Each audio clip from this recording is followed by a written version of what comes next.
Every time we come across one of these blessed days, whether it's the days of Ramadan, the nights of Ramadan, whether it is these 10 days, one of the things that we are encouraged to do is to add to our routine during these days a very simple sunnah that is something that should be a part of our schedule as much as we can throughout the year. And that is the sunnah of Salat al-Duha.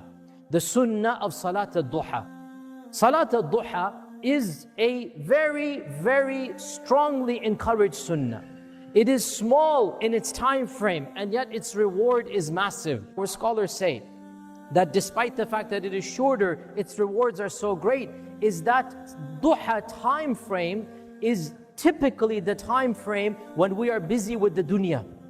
That's when we go to work, when we're in the fields, when we're doing business.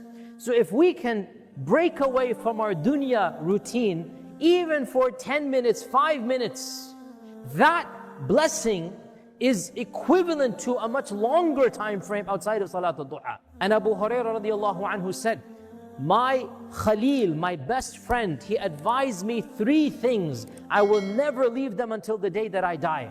Number 1, he advised me to fast 3 days of every month. Number 2, he advised me to pray my witr before I go to sleep. Never leave witr salah. And number 3, he advised me to pray Salat al-Duha. So Abu Hurairah radiallahu anhu would have these as his 3 sunnah routines. He never gave it till he died. So there are many blessings for Salat al-Duha, and inshallah with this we conclude. Number 1, our Prophet ﷺ called it Salatul Awwabin. If you want to be in that category of Awwab, you have to pray Salat al-Duha.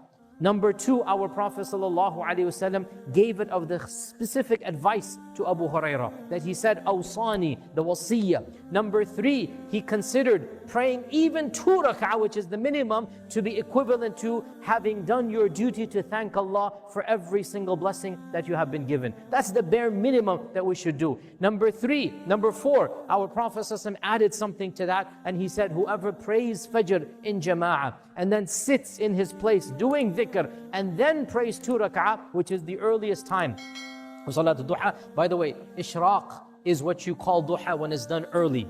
Ishraq is simply the term for Salat al-Duha when it's done in the early morning. But it's also called Salat al-Duha. So if you pray Ishraq prayer after Fajr, but sitting from Fajr until Ishraq time, our Prophet ﷺ said in one report, you will get the reward of Hajj tamma tamma tamma. In another report, he said you'll get the reward of Umrah. The point being, you will get a massive reward for literally, no exaggeration, 45 minutes to 1 hour of ibadah. A massive amount of reward for just sitting after Fajr prayer, doing your adhkar, reading Quran, not doing anything of the dunya, and then as soon as it is time to pray Ishraq, you stand up and you pray Salat al-Duha. He said you will get the reward of an entire Hajj. We sit after Salat al-Fajr, we do our adhkar until it is time to pray Salat al-Duha, and then we pray 2 rak'ah, that's it, and we will get that reward of the Hajjah tamma tamma tamma. So this is a small deed, and yet its rewards are immense in the eyes of Allah. I ask Allah Azza wa Jal to make us of those who pray Salat al-Awwabin, and to make us of the ranks of the people of the Awwabin.